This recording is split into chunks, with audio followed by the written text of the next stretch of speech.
Hello नमस्कार सुप्रभात मेरे शेर शेरियों, स्वागत है आपका टीडीएम क्लासेस पे। मैं तिलक आप लोगों का स्वागत करता हूं आज की इस नई वीडियो ह्यूमन आई के अंदर।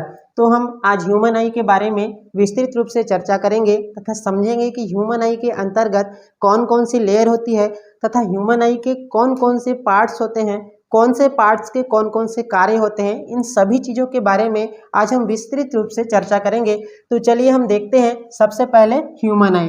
ह्यूमन आई से तात्पर्य है मानव आँख, अर्थात हमारी जो आँख होती है उसकी कैसा स्ट्रक्चर होता है, उसके कौन कौन से पार्ट्स होते हैं तथा कौन से पार्ट्स के कौन कौन से कार्य होते हैं, उसे आज हम लोग समझने का प्रयास करेंगे। तो ह्यूमन आई से तात्पर्य है कि जो आई होती है, आई जो होती है इसकी जो स्टडी होती है, एक विज्ञान की वह शाखा जिसके अंतर्गत ह्यूमन आई या फिर आई का अध्ययन किया जाता है, उसे हम लोग ऑप्थेल्मोलॉजी कहते हैं। उसे क्या कहते हैं? ऑप्थेल्मो उसे हम लोग ऑप्थेल्मोलॉजी कहते हैं। अर्थात विज्ञान की वह शाखा जिसके अंतर्गत आई या फिर आँख के बारे में अध्ययन किया जाता है, विज्ञान की उस शाखा को ऑप्थेल्मोलॉजी कहते हैं। तथा दूसरी बात, जो इसके एक्सपर्ट होते हैं या फिर जो स्पेशलिस्ट होते हैं, जो आँख के स्पेशलिस्ट होते हैं या फिर डॉक्टर होते हैं, उसे हम लोग ऑप्थेल्मोलॉजिस्ट कहते हैं। उसे हम लोग ऑप्थेल्मोलॉजिस्ट कहते हैं। उसे हम लोग ऑप्थेल्मोलॉजिस्ट कहते हैं। अर्थात आई के जो स्पेशलिस्ट होते हैं या फिर आँख की जो स्पेशलिस्ट होते हैं, उसे हम लोग ऑप्थेल्मोलॉजिस्ट कहते हैं। ये तो हुई हम लोगों ने विज्ञान की वह शाखा जिसके अंतर्गत आँख का अध्ययन करते हैं, उसे हम लोग ऑप्थेल्मोलॉजी कहते हैं। तथा जो आई के स्पेशलिस्ट होते हैं या फिर जो डॉक्टर होते हैं, उसे हम लोग ऑप्थेल्मोलॉजिस्ट कहते हैं। यहाँ तक हम लोगों ने समझ लिया। अगला हम देखते हैं कि आई के कौन कौन सी लेयर होती है। अगर मैं लेयर की बात करूं तो इसे मैं एक रफली स्ट्रक्चर के माध्यम से समझा दूंगा। तो पहले देखते हैं कि इसके कौन कौन सी लेयर होते हैं। आई की अगर मैं बात करूं, आई लेयर की, तो आई के 3 लेयर्स होती है। इसकी पहला जो आउटर लेयर होता है, आई की संरचना अगर आउटसाइड से इनसाइड की ओर अगर हम लोग बात करें, मतलब बाहर से अंदर की ओर अगर हम देखें, तो इसका बाह्य लेयर जो होता है उसे हम लोग स्क्लेरा कहते हैं। SCELERA, मतलब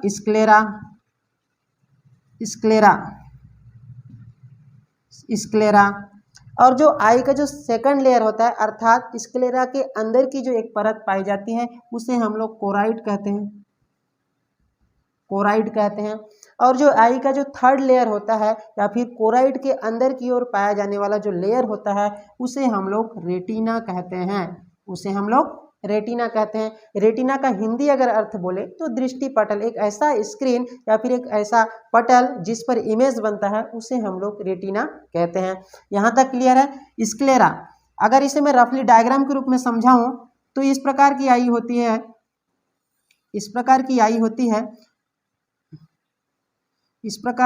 एक आई होती है।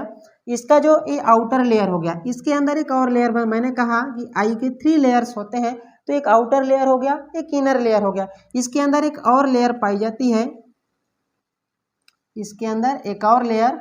जाती है। तो जो इसका आउटर लेयर होता है, उसका नाम मैंने पहले ही क्या दे दिया है? स्क्लेरा। तो आई का जो आउटर लेयर है उसे हम लोग स्क्लेरा कहते हैं। स्क्लेरा से तात्पर्य है श्वेत पटल। इसे हिंदी में श्वेत पटल के नाम से भी जानते हैं।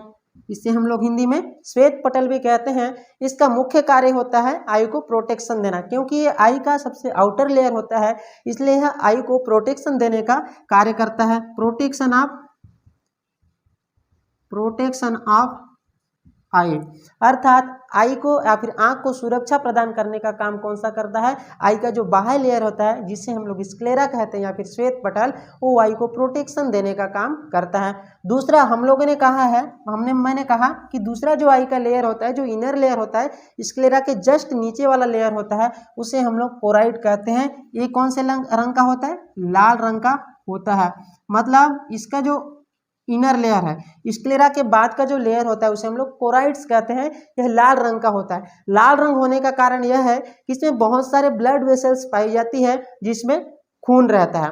ब्लड वेसल्स पाई जाती है, जो खून रहता है, जो खून जो है, जो विटामिन हो गया, ग्लूकोज हो गया, न्यूट्रिएंट्स हो गया या फिर ऑक्सीजन हो गया, उसको आँख तक लाने का काम करता है। ये जो खून होता है, इसमें क्या पाया जाता है? इसमें पाया जाता है इसमें पाया जाता है ब्लड। इस जो ब्लड का काम क्या होता है, जो ब्लड है वो क्या करता है, आंख के लिए जो जरूरी न्यूट्रिएंट्स होते हैं या फिर जो पोषक तत्व होते हैं उनको ग्लूकोज की आवश्यकता होती है तथा कुछ जरूरी मात्रा में विटामिन की आवश्यकता होती है, जरूरी मात्रा में ऑक्सीजन की आवश्यकता है होती है। उन सभी चीज़ों को जो खून है वह आंख तक लाने का काम करता है। तो स्क्लेरा का काम क्या हुआ, यह लाल रंग का होता है। कोराइड्स का काम क्या होता है, जो खून से क्या करता है, आंख तक जो जरूरी न्यूट्रिएंट्स होते हैं, विटामिन्स होते हैं, ऑक्सीजन होते हैं, जो ग्लूकोज होते हैं, उनको आंख तक लाने का काम किसका रहता है, कोराइड्स का रहता है। और ये लाल रंग का होता है। इसके लाल रंग होने के पीछे का कारण यह है कि इसमें बहुत सारे ब्लड वेसल्स पाई जाती है, इसी कारण इसका रंग जो है लाल होता है। ये तो ही हमारे दूसरे लेयर या फिर इनर लेयर की बात हुई। तीसरा जो हमारा लेयर होता है उसे हम लोग कहते हैं रेटिना। रेटिना जिसे हम लोग दृष्टि पटल भी कहते हैं, दृष्टि पटल भी कहते हैं। रेटिना वह भाग होता है आंख का जिस पर क्या बनता है, इमेज बनता है, अर्थात जहां पर एक छवि बनती है, जहां पर एक फोटो बनता है, उस पार्ट्स को हम लोग क्या बोलते हैं, आंख के उस पार्ट्स को हम कहते हैं रेटिना। तो यहां तक क्लियर हो गया होगा कि मैंने कहा आई के 3 लेयर्स होते हैं, अर्थात 3 लेयर्स ऑफ आई, मतलब आंख के 3 लेयर होते हैं। सबसे आउटर्स लेयर जो होती है उसे हम लोग स्क्लेरा कहते हैं, हिंदी में इसे श्वेत पटल के नाम से भी जानते हैं। चूंकि यह आंख का बाह्य आवरण होता है इसलिए इसका मुख्य कार्य होता है आई को प्रोटेक्शन या फिर आंख को सुरक्षा प्रदान करना, इसका मुख्य कार्य होता है। वही हमने इनर लेयर के बारे में बात किया, तो जो आई का जो इनर लेयर होता है जो स्क्लेरा के जस्ट नीचे होता है, उस पार्ट को हम या फिर उस लेयर को कहते हैं कोराइड्स। कोराइड्स लाल रंग का होता है। लाल रंग होने के पीछे का कारण इसका यह है कि इसमें बहुत सारे ब्लड वेसल्स पाई जाती है जिसमें खून पाया जाता है, और इस खून का मुख्य काम होता है आंख के लिए जो जरूरी न्यूट्रिएंट्स होता है या फिर पोषक तत्व होता है उसको खून से आंख तक लाने का काम किसका होता है, कोराइड्स या फिर जो ब्लड वेसल कोराइड्स में पाई जाने वाली ब्लड वेसल्स का काम होता है। तीसरा हम लोगों ने देखा रेटिना, आंख का जो थर्ड लेयर, कोराइड्स के जस्ट नीचे वाला भाग, यहाँ पर आप लोग को दिख रहा होगा, कोराइड्स के जस्ट नीचे वाले पार्ट्स को क्या कहते हैं, रेटिना कहते हैं। रेटिना आंख का वह भाग होता है जहां पर एक छवि बनती है या फिर इमेज बनता है या फिर किसी भी चीज का फोटो बनता है। एक अगर आप लोगों से कोई क्वेश्चन पूछता है कि हमारा जो इमेज आंख के कौन से भाग में बनता है, तो आपका आंसर आना चाहिए कि आंख के रेटिना वाले पार्ट्स पर हमारा इमेज या फिर फोटो बनता है। ये तो हुआ हमारा आंख के लेयर के बारे में। आंख के 3 लेयर्स पाए जाते हैं, स्क्लेरा, कोराइड्स और रेटिना। अगला हम देखते हैं एक छोटा सा चीज मैं बता रहा हूं आप लोगों को आपकी जानकारी के लिए। एक आई बाल होता है, आई बाल आप लोगों ने सुना होगा। आई बाल जो है क्या करता है दोस्तों, आई बाल जो है इसका जो डायामीटर है, डायामीटर अगर मैं बात करूं अप्रोक्स अगर इसकी बात करूं तो 2 से 3 सेंटीमीटर के समथिंग आई बाल का जो है डायामीटर होता है। डायामीटर से तात्पर्य है व्यास। दूसरा मैं बात करूं total angle covered of human आई, मतलब हमारा जो मानव आंख है वो कितने डिग्री एंगल तक के जो एरिया को कवर कर पाता है। तो टोटल एंगल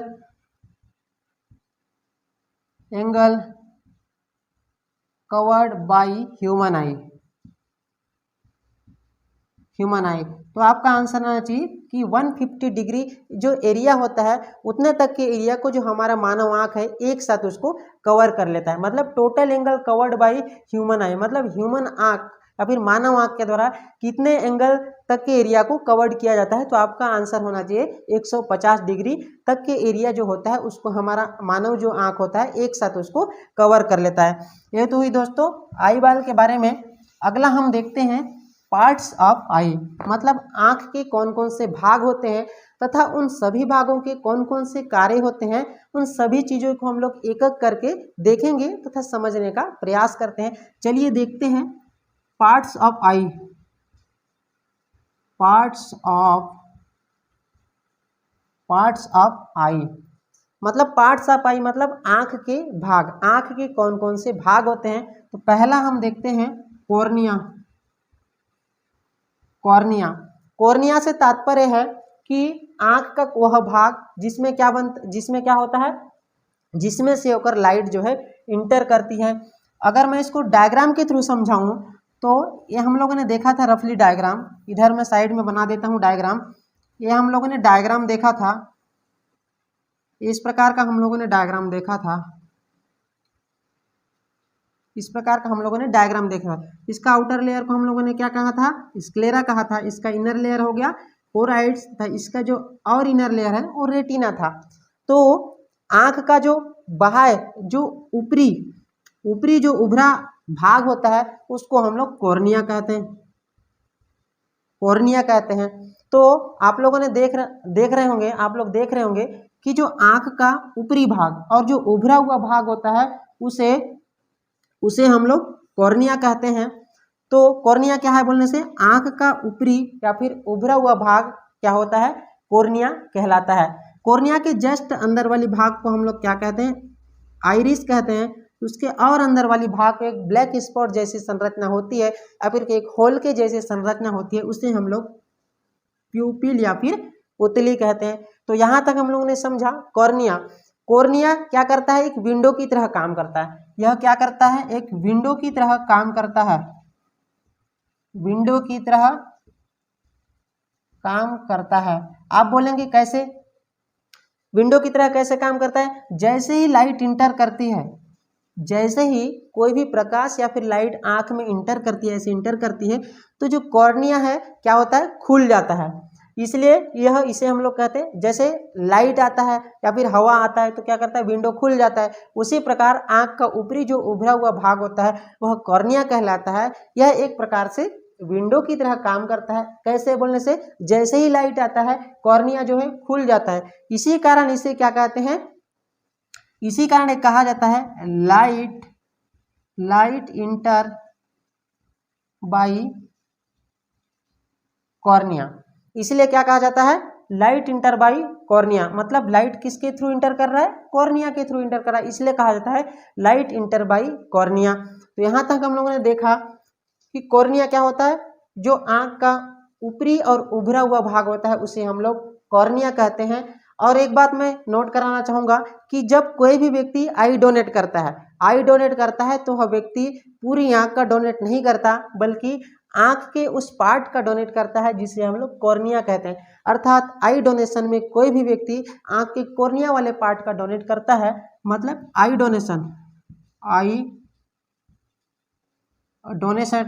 में कॉर्निया वाले पार्ट का डोनेट किया जाता है, न कि पूरी आंख का। तो यहाँ तक हो गया कॉर्निया का, हम लोगों ने देखा पहला पार्ट था। दूसरा हम लोग देखते हैं, इसका दूसरा भाग हम लोगों ने यहीं पर लिखा हूँ, मैं यहीं पर लिखा हूँ। दूसरा इसका पार्ट्स होता है उसे हम लोग आइरिस कहते हैं। दूसरा आइरिस, इसे परितारिका भी कहा जाता है हिंदी में, आप लोग एक बार क्लियर कर लेंगे। परितारिका, इसे हम लोग आइरिस या फिर परितारिका कहते हैं। परितारिका का क्या काम होता है, यह आंख को कलर प्रदान करने का काम करता है। यह क्या काम करता है, यह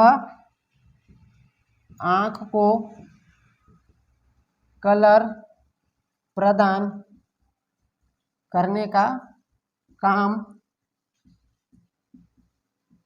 यह क्या करता है, यह आंख को कलर प्रदान करने का काम करता है। जैसे बहुत सारे लोगों की आंखें जो है अलग अलग प्रकार की होती है, जैसे किसी का डार्क कलर का होता है, किसी का ब्लू कलर। जैसे बिल्ली की आंखें को देखेंगे आप लोग तो उसके आंखों का जो कलर है हल्का सा ब्लूपन का होता है। अर्थात जो आंख को विभिन्न प्रकार की कलर प्रदान करने का काम किसका होता है, आइरिस का होता है। यह क्यों प्रदान करता है, इसके पीछे भी एक कारण है कि क्योंकि इसमें क्या पाया जाता है, कलरिंग पिगमेंट पाया जाता है,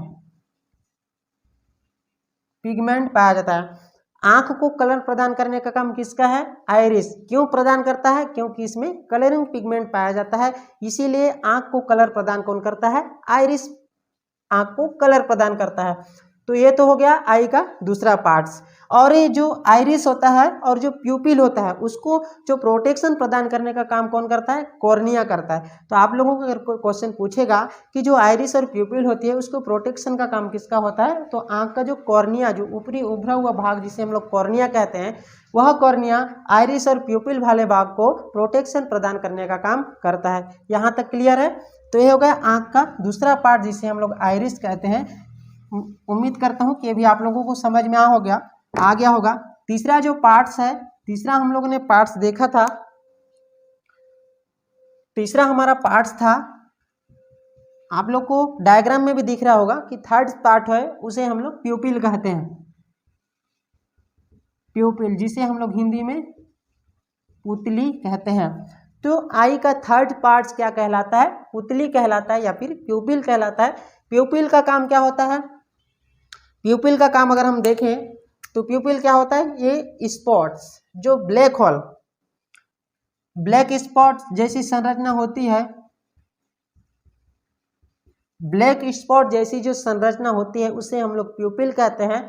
और जो प्यूपिल होता है या फिर जो आंख के अंदर जो होल के जैसी संरचना पाई जाती है, या फिर मैं कहूँ आंख के अंदर आइरिस वाले भाग के अंदर एक पार्ट्स पाया जाता है जो होल की आकृति का दिखाई देता है, उसे हम लोग क्या कहते हैं? उसे हम लोग प्यूपिल्स कहते हैं। प्यूपिल का काम क्या है? प्यूपिल का अगर मैं बात करूं, आप लोगों ने कई बार देखा होगा कि जैसे ही आप लोग किसी सनलाइट की ओर देखते हैं या फिर किसी लाइट वाले पार्ट्स को देखते हैं या फिर मैं कहूँ सूर्य को देखते हैं, तो आपका आंख जो है बंद होने जैसे लगता है, और उस सनलाइट वाले भाग से अचानक आप किसी अंधेरे वाली जगह पर जाते हैं तो आपको कुछ नहीं दिखाई देता है। इसका क्या कारण है? इसका कारण यह है कि जैसे ही आप सनलाइट्स वाले एरिया को देखते हैं या फिर सूर्य को देखते हैं तो जो प्यूपिल्स है, प्यूपिल का साइज क्या हो जाता है? छोटा हो जाता है। मतलब उजाले में, या मैं कहूँ उजाला में प्यूपिल का साइज क्या हो जाता है? छोटा हो जाता है। और जैसे ही आप लोग सनलाइट वाले एरिया से आप क्या करते हैं? अंधेरे वाले कमरे में इंटर करते हैं तो आप लोग को कुछ देर के लिए कुछ नहीं दिखाई दे जैसे लगता है, तो आप लोग क्या करते हैं? आंख फाड़ कर देखने लगते हैं। क्यों? क्योंकि जैसे ही आप लोगों ने सूर्य की ओर देखा है उस समय क्या होता है? आपकी आंखें क्या हो जाती है? मतलब बंद हो जाती है, आप लोग सूर्य को देख नहीं पाते। इसका क्या कारण है? प्यूपिल का जो साइज होता है वो छोटा हो जाता है। और जैसे ही आप सूर्य की रोशनी को देखकर अंधेरे कमरे में आते हैं तो आप लोग को कुछ देर के लिए कुछ नहीं दिखाई दिए जैसे लगता है। इसका कारण क्या है? क्योंकि जो प्यूपिल्स का आकार है वो छोटा हुए रहता है सनलाइट वाले एरिया की ओर। वहीं आप अंधेरे वाले कमरे में आते हैं तो आपको आंख फाड़ कर देखने पर भी कुछ सेकंड के लिए कुछ नहीं दिखाई देता, अंधेरा सा लगता है। इसका कारण यह है कि उस प्यूपिल का जो आकार है छोटा हुए रहता है, उसको अंधेरे में बड़ा होने में थोड़ा सा, मतलब प्यूपिल के जो साइज है उसको बड़ा होने में टाइम लगता है। और अंधेरे में क्या होता है? अंधेरे में प्यूपिल का साइज क्या हो जाता है? बड़ा हो जाता है, बड़ा हो जाता है। यही कारण है कि जब जैसे ही हम लोग अंदर या फिर अंधेरे वाले कमरे में इंटर करते हैं तो कुछ देर के लिए हमको दिखाई नहीं देता। ये तो हुआ प्यूपिल। प्यूपिल को प्रोटेक्शन कौन करता है? कॉर्निया। आइरिस को प्रोटेक्शन कौन करता है? कार्निया वाला पार्ट्स करता है। अगला हमारा पार्ट्स है उसे हम लोग कहते हैं, आई का जो अगला जो चौथा पार्ट्स है वो कहलाता है aqueous humus. Aqueous humus, aqueous humus, aqueous से तात्पर्य है वाटर्स। एक्वस से क्या तात्पर्य है? एक्वस से तात्पर्य होता है वाटर। मतलब एक्वस ह्यूमस मतलब आई का जो वाटर वाला पार्ट्स होता है उसे हम लोग एक्वस ह्यूमस कहते हैं। इस एक्वस ह्यूमस के जो वाटर्स होते हैं उसमें क्या होते हैं? एक्वस ह्यूमस के जो वाटर होते हैं उसमें कुछ मात्रा में ग्लूकोज होते हैं, कुछ मात्रा में विटामिन्स होते हैं। मतलब जो एक्वस ह्यूमस वाला पार्ट्स होता है उसे हम लोग वाटर पार्ट या फिर जलीय भाग कहते हैं। इसमें क्या होता है? इसी में ही क्या होता है? टीयर ग्लैंड पाए जाते हैं, टीयर ग्लैंड प्रेजेंस होते हैं, टीयर ग्लैंड प्रेजेंस होती है। टीयर ग्लैंड से तात्पर्य क्या है? टीयर ग्लैंड का अगर मैं नाम पूछूंगा तो क्या है? टीयर ग्लैंड का तात्पर्य है लेक्राइमल ग्लैंड। लेक्राइमल ग्लैंड जिसे क्या बोलते हो आप लोग? अश्रु ग्रंथि। तो एक्वस ह्यूमस वाला पार्ट्स है जिसे हम लोग क्या कहते हैं? वाटर पार्ट्स ऑफ आई कहते हैं। मतलब आंख का जलीय भाग क्या कहलाता है? एक्वस ह्यूमस कहलाता है। तथा इसी पार्ट्स में क्या पाया जाता है? टीयर ग्लैंड्स पाए जाते हैं। टीयर ग्लैंड्स मतलब लेक्राइमल ग्लैंड जिसे अश्रु ग्रंथि भी कहा जाता है। अश्रु ग्रंथि वाले भाग से ही आंसू या फिर अश्रु जो कहते हैं उसका श्रावण होता है। आप लोगों ने देखा होगा या फिर कई बार महसूस भी किया होगा कि जैसे ही आप प्याज वगैरह काटते हैं तो आपकी आंखों से पानी आ जाता है। इसका कारण क्या है? इसका कारण यह है कि प्याज में क्या हो जाता है, सल्फर कंपाउंड पाया जाता है, और जैसे ही ये सल्फर कंपाउंड आंख के एक्वस ह्यूमस वाले पार्ट्स के जो टीयर ग्लैंड्स होते हैं या फिर जो लेक्राइमल ग्लैंड होती है उसको क्या कर देते हैं, स्टिमुलेट कर देते हैं, जिससे कि क्या होता है, वहां से अश्रु का श्रावण होता है। यही कारण है कि प्याज काटते समय आपके आंखों से आंसू आ जाता है। उसका कारण यह है कि जो सल्फर के कंपाउंड होते हैं वो जो लेक्राइमल ग्लैंड होते हैं उसको क्या कर देते हैं, स्टिमुलेट कर देते हैं, उत्तेजित कर देते हैं, जिससे जो है आंसू का श्रावण होता है या फिर आंसू निकलने लगता है। इसमें क्या होता है, आंसू का श्रावण होता है। अब कहेंगे कि इस आंसू वाले पार्ट्स में क्या पाया जाता है, आंसू वाला पार्ट्स में कुछ मात्रा में क्या पाया जाता है, साल्ट पाया जाता है, जिंक पाया जाता है। इस आंसू वाले पार्ट्स में साल्ट पाया जाता है, जिंक पाया जाता है। तो जो हमारा आंसू है वो लेक्राइमल ग्लैंड से क्या होता है, स्रावित होता है, जो किस में उपस्थित होता है, एक्वस ह्यूमस वाले पार्ट्स में पाया जाता है। तो कहा जाता है कि महीने में जो है 1-2 बार हम लोग को क्या करना चाहिए, रो ही लेना चाहिए। क्यों? क्योंकि इस आंसू वाले पार्ट से ही जो हमारा क्या होता है, कंकड़ हो गया, कचरा हो गया या फिर जो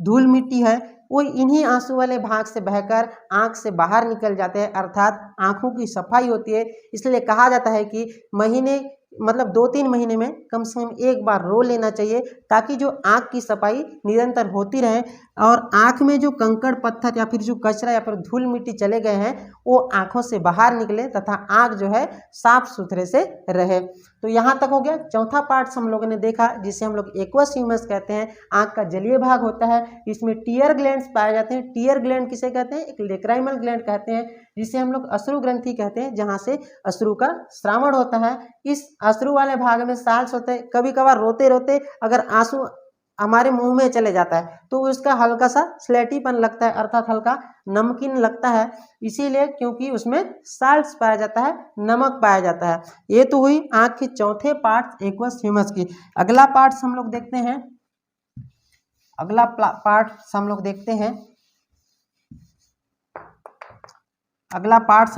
हैं। पांचवा जो पार्ट्स है उसे हम लोग क्या कहते हैं, लेंस से तात्पर्य है वो क्या होता है, एक प्रकार का दर्पण होता है। जो हमारी मानव आंख होती है उसमें कौन सी प्रकार का दर्पण पाया जाता है, तो सभी लोग फिजिक्स में पढ़े होंगे, कौन सा लेंस पाया जाता है, कॉन्वेक्स लेंस से तात्पर्य है उत्तल लेंस पाया जाता है। उत्तल लेंस पाया जाता है। तो आप लोगों ने देखा होगा कि जो हमारी मानव आंख होती है उसकी लेंस किस में पाई जाती है, कॉन्वेक्स लेंस होती है। कॉन्वेक्स लेंस से तात्पर्य उत्तल लेंस। उत्तल लेंस में किस प्रकार का इमेज बनता है, फिजिक्स में आप लोगों ने पढ़ा होगा कि उत्तल लेंस होता है उसमें कैसा लेंस बनता है, रियल बनता है। पहली बात तो रियल बनता है और दूसरा क्या बनता है, इन्वर्टेड। मतलब रियल से तात्पर्य है वास्तविक भी बनता है और उल्टा बनता है। तो जो मानव की आंख होती है उसमें किस प्रकार का लेंस पाया जाता है, कॉन्वेक्स लेंस पाया जाता है या फिर उत्तल लेंस पाया जाता है। और उसमें जो बनने वाली आकृति होती है या जो फोटो होती है वो किस प्रकार की होती है, रियल और इन्वर्टेड होती है, मतलब वास्तविक होती है और उल्टा होती है। लेकिन हम लोगों को सीधा क्यों दिखाई देता है, क्योंकि जो हमारी आंख में एक नर्व पाई जाती है उसे कहते हैं ऑप्टिक नर्व, जो सीधा किससे जुड़ी होती है, ब्रेन के कौन से पार्ट से, मिड ब्रेन से जुड़ा होता है। जैसे हम लोगों ने एक रफली स्ट्रक्चर बनाया था, इस प्रकार का स्ट्रक्चर बनाया था, तो इधर से क्या होती है, एक ब्रेन से जो है ऑप्टिक नर्व, ये क्या होती है, ये होती है ऑप्टिक नर्व। ये ऑप्टिक नर्व किससे जुड़ी होती है, सीधा किससे जुड़ी होती है, ब्रेन से। ब्रेन के कौन से ब्रेन से, मिड ब्रेन से। तो जो हमारा जो कॉन्वेक्स लेंस है वो किस प्रकार का इमेज दिया है, रियल और इन्वर्टेड दिया है, वास्तविक और उल्टा प्रकार का दिया है। तो लेकिन हम लोग को कोई भी इमेज सीधा क्यों दिखाई देते, इसका कारण यह है कि जो वास्तविक और उल्टे इमेज बना है उसको क्या करता है, ऑप्टिक नर्व जो है ब्रेन तक ले जाता है। ब्रेन मतलब कौन सा ब्रेन, मिड ब्रेन तक ले जाता है, मतलब मध्य मस्तिष्क तक ले जाता है। फिर वो मिड ब्रेन क्या करता है, उसको क्या करता है, समझता है, पहचानता है और उसको क्या करता है, एक सिग्नल भेजता है और उसका जो फोटो है उसको सीधा करके हम लोगों को दिखाता है। यही कारण है कि हम लोग को कोई भी चीज जो है सीधा दिखाई देती है। ये तो ही हम लोगों का कॉन्वेक्स लेंस या फिर उत्तल लेंस हमारे जो लेंस है। और दूसरी बात, जो लेंस होता है, लेंस कहाँ पर होता है, यहाँ पर लेंस होता है, ये लेंस हो गया।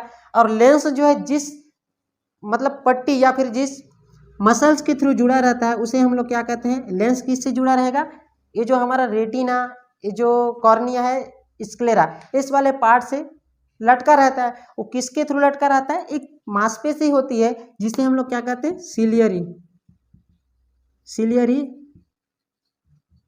Ciliary muscles. वह मसल्स होती है जो इसको क्या करती है, होल्ड प्रदान करती है। मतलब होल्ड से तात्पर्य है कि वो किधर इधर उधर खींचके मत, उसके लिए क्या होता है, एक मसल्स पाई जाती है जिसे सिलियरी मसल्स कहते हैं, जो लेंस को जो है एक सीध में रखने का काम करती है और एक स्ट्रेंथ देती है, मजबूती प्रदान करती है। उस मसल को हम लोग क्या कहते हैं, सिलियरी मसल्स कहते हैं। यहाँ तक क्लियर है, ये हुई हमारे लेंस की। दूसरा हमारा अगला जो पार्ट्स है,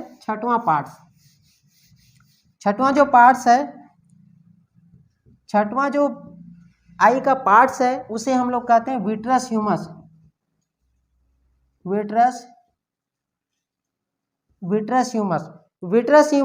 उसे कहते हैं जो क्या करता है, जो आई बाल होता है, विट्रस ह्यूमस का एक ही कार्य होता है, जो आई बाल होता है उसकी क्या करता है, साइज हो गया,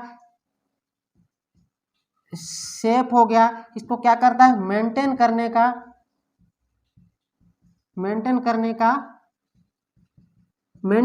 का काम किसका होता है, जो आईबॉल होती है उसकी साइज, उसकी शेप को मेंटेन करने का काम किसका होता है, विट्रस ह्यूमस का काम होता है। वही हम लोगों ने दूसरी बात अगला देखते हैं, हम देखे थे, क्या देखे थे हम लोग, रेटिना देखे थे। रेटिना में क्या बनता है, इमेज बनता है। तो हम लोगों ने रेटिना देखा था, रेटिना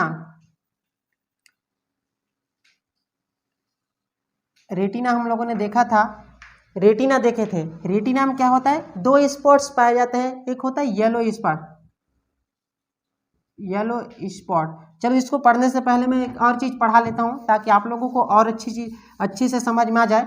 दूसरी बात, जो हम लोगों का क्या होता है, रेटिना होता है, रेटिना में क्या पाया जाता है, फोटो सेंसिटिव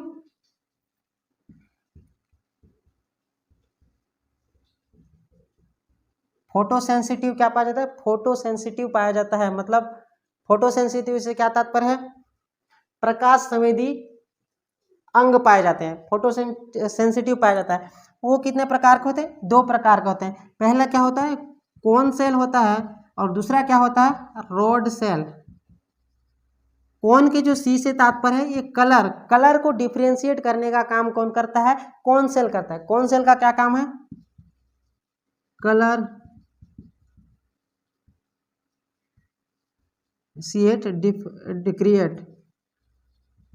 क्रिएट।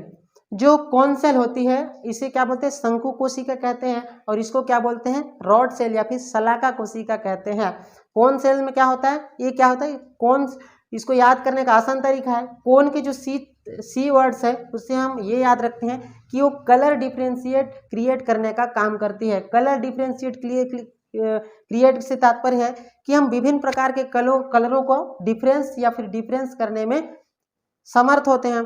तो जो हमारी जो कोन सेल होती है वो 1 करोड़ तक की कलर डिफरेंशिएट क्रिएट करने में सक्षम होती है। लगभग 1 करोड़ तक के कलर को डिफरेंस क्रिएट कर पाते हैं। जैसे लड़की लोग बहुत सारे, किसी का नेवी ब्लू हो गया, बेबी बेबी ब्लू हो गया, आग, फिर बहुत सारे कलर होते हैं, उनको बहुत सारे कलर के नाम पता रहते हैं। उसका कारण ये है कि उसमें क्या पाया जाता है, कोन सेल्स पाया जाता है, और ये cone cell colour differentiate create करने में मदद करती है।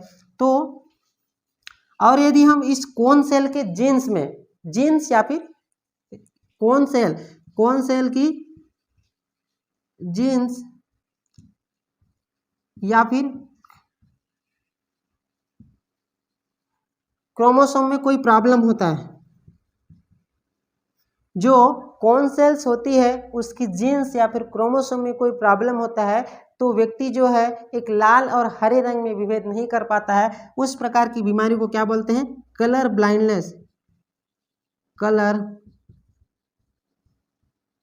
कलर ब्लाइंडनेस ये सिर्फ किस में होता है, मेल में होता है। लड़कियां इसकी कैरियर होती है, लेकिन ये रोग किस में होता है, केवल और केवल मेल में होता है, मतलब पुरुषों में होता है, लड़कियों में यह रोग नहीं होता है। भले ही लड़कियां कलर ब्लाइंडनेस जो डिसीज होती है उसकी कैरियर होती है, लेकिन उसमें यह रोग नहीं होता, बल्कि यह रोग केवल और केवल किस में होता है, मेल में पाया जाता है। यह किस प्रकार का रोग है, यह एक प्रकार का जीनेटिक डिसीज है। कौन सा, आनुवांशिक रोग है।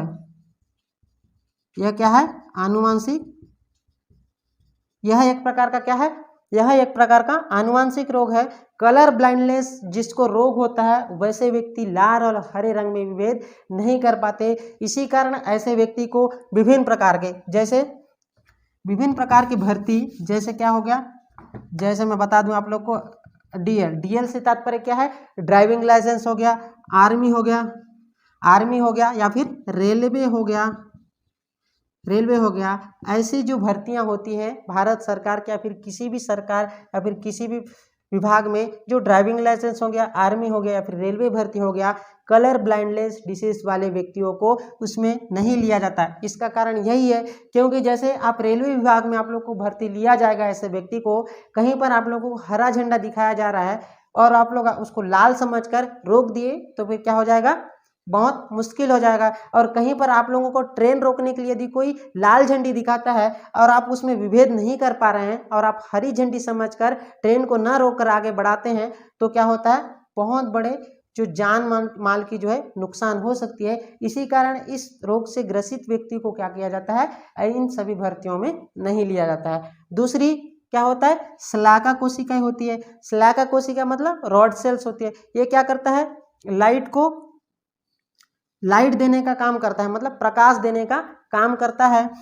और ये क्या होता है, इसको मजबूत या फिर अच्छा रखने के लिए हमको क्या चाहिए, विटामिन की आवश्यकता होती है। कौन से विटामिन, विटामिन ए की आवश्यकता होती है रोड सेल को अच्छा रखने के लिए। अगर विटामिन की कमी हो जाती है तो क्या होता है, रतौंधी रोग होता है, जिसे क्या कहते हैं, नाइट ब्लाइंडनेस कहते हैं। नाइट ब्लाइंडनेस कहते हैं। ये मेल फीमेल किसी में भी हो सकता है। ये सिर्फ किस में होता है, मेल में होता है। इसकी करियर कौन होती है, फीमेल होती है, लेकिन ये रोग किस में होता है, मेल में होता है। दूसरी रॉड सेल जिससे शलाका कोशिका कहते हैं, इसको मजबूत या फिर इसको अच्छा रखने के लिए हमको विटामिन की आवश्यकता होती है। और विटामिन ए की कमी से कौन सा रोग होता है, नाइट ब्लाइंडनेस या फिर क्या बोलते हैं इसको, रतौंधी रोग कहते हैं। ये रोग होने पर क्या होता है, रात में अच्छे से दिखाई नहीं देता। ये तो हो गई रॉड सेल की बात। दूसरा हम देखते हैं, हम लोग क्या देख रहे थे, रेटिना पढ़ रहे थे। रेटिना में दो स्पॉट्स पाए जाते हैं, एक येलो स्पॉट्स होता है, एक ब्लैक स्पॉट होता है। ये इस प्रकार का हम लोगों ने रेटिना देखा था, जैसे इसको रेटिना मानते हैं। रेटिना पर क्या बनता है, इमेज बनता है, फोटो बनता है। तो यहाँ पर क्या होता है, ये येलो स्पॉट होता है, और एक क्या होता है, ब्लैक स्पॉट होता है। ब्लैक स्पॉट, इसको पीला बिंदु बोलते हैं और इसको काला बिंदु बोलते हैं। ये तो हो गया येलो स्पॉट। येलो स्पॉट में जो है मैक्सिमम रॉड सेल और कोन सेल्स पाए जाते हैं। इसी कारण इसमें क्या बनता है, शार्प और क्लियर इमेज बनता है। इसमें क्या बनता है, maximum rod cell and cone cell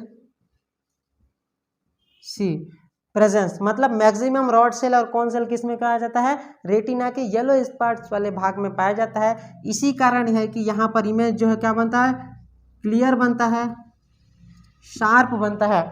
इसका कारण क्या है? क्योंकि इसमें मैक्सिमम रॉड सेल और कॉन सेल पाए जाते हैं, इसी कारण यहाँ का जो इमेज जो बनता है वो क्लियर और शार्प बनता है। इसमें जो है ब्लैक स्पॉट जो होता है, इसमें जो है रॉड सेल या फिर कॉन सेल कम पाए जाते हैं, या फिर क्या होते हैं, रॉड या फिर कॉन सेल या तो क्या करेंगे, कम पाए जाते हैं या फिर एब्सेंट होते हैं। इसी कारण जो है यहाँ का जो इमेज होता है या तो कम बनता है या तो फिर बनता ही नहीं है। तो इस प्रकार की जो स्पॉट्स होती है उसे हम लोग ब्लैक स्पॉट कहते हैं। यहाँ पर इमेज बहुत कम बनता है या फिर नहीं बनता है। और जो येलो स्पॉट्स होती है रेटिना का, इसमें मैक्सिमम कोन सेल और रॉड सेल्स पाए जाने के कारण इसका जो इमेज बनता है शार्प और क्लियर बनता है, अर्थात यहाँ का इमेज जो बनता है अच्छा बनता है और अधिक मात्रा में बनता है। दूसरी बात ये तो हो गई येलो स्पॉट और ब्लैक स्पॉट की। अगला हम देखते हैं एक चीज छूट गया है। जैसे आप कुत्ते या बिल्ली के सामने कितने भी रंग बिरंगी कपड़ा पहनकर जाओगे तब भी उनको एक ही कलर दिखाई देगा, या फिर ब्लैक दिखाई देगा या फिर वाइट दिखाई देगा। इसका कारण क्या है? इसका कारण यह है क्योंकि उसमें कौन सेल क्या होता है, अब्सेंस होता है। इसी कारण कुत्ते या बिल्ली के सामने कितना भी भड़काऊ वाला चीज पहन के भी जाओगे तो उनको कलर डिफ्रेंशिएट क्रिएट नहीं कर पाते। मैंने कहा था कौन सेल में क्या होता है, कलर डिफ्रेंशिएट क्रिएट करने का काम करता है। कौन करता है? कौन सेल करता है। और जब कौन सेल ही एब्सेंट रहेगा, जैसे कुत्ता हो गया, बिल्ली हो गया, उसमें कौन सेल ही एब्सेंट है, तो फिर वो कहाँ से कलर डिफ्रेंशिएट कर पाएगा? उसे सिर्फ ब्लैक या वाइट कलर ही दिखाई देगा। तो दोस्तों आज हम लोगों ने अध्ययन किया ह्यूमन आई के अंतर्गत ह्यूमन आई के कितने लेयर्स होते हैं, आई बॉल क्या होता है, ह्यूमन आई के कितने पार्ट्स होते हैं, कौन कौन से पार्ट्स के कौन कौन से काम होते हैं, उन सभी चीज़ों के बारे में आज हम लोगों ने विस्तृत चर्चा किया है। तो आज के वीडियो में बस इतना ही। अगला एक वीडियो में लेकर आऊँगा जिसमें हम अध्ययन करेंगे कि आँख से संबंधित कौन कौन से रोग होते हैं तथा उससे बचने के लिए कौन कौन से उपाय होते हैं, कौन से रोग में किस प्रकार की परेशानियां होते हैं। इन सभी चीज़ों के लिए मैं एक अगला वीडियो लेकर आऊँगा। तो आज के वीडियो में बस इतना ही। Thank you.